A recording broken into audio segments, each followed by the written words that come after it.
Even before the Renaissance, there were formal and structured gardens on the large European estates. But by the time of the Renaissance, gardens became part of the European commoner lifestyle too. Perhaps because of the plague, the commoners needed places to grow healthy foods for themselves. When that happened, the commoners began growing small gardens around their modest homes or cottages. These early medieval cottage gardens were practical ones.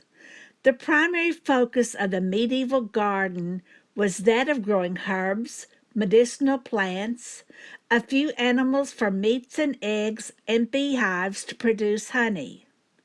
Flowers were not added to the cottage garden until later.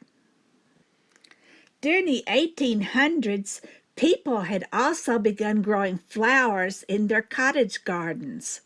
Calendulas and primroses were among the earliest flowers grown in the cottage gardens, but they were considered to be practical plants because they were used for cooking. Even today, calendulas are considered to be herbs, and in 2008, the National Herb Association named the calendula the herb of the year.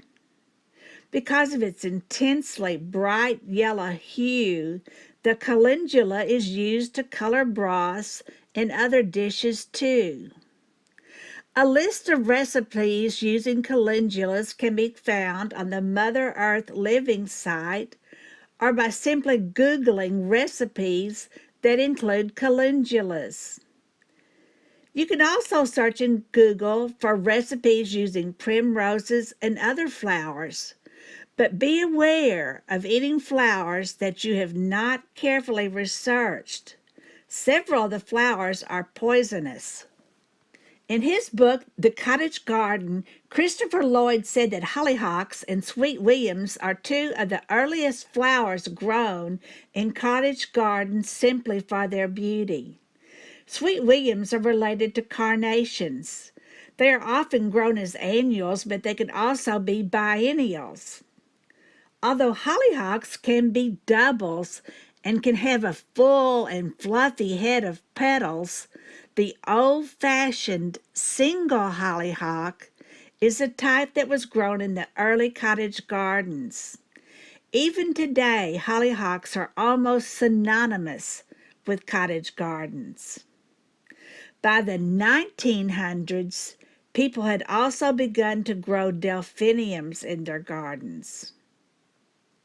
Space is usually at a premium in cottage gardens, but most of the cottage gardens have old-fashioned roses climbing along buildings or on trellises and arbors.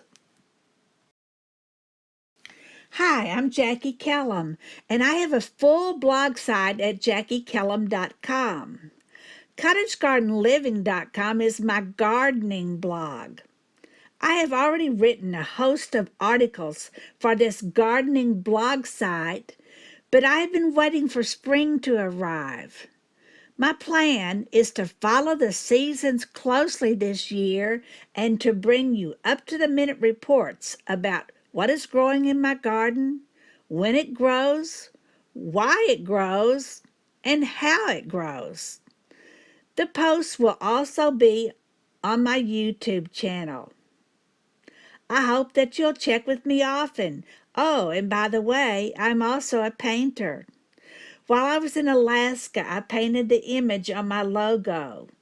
It is a watercolor painting of arnicas and lupines.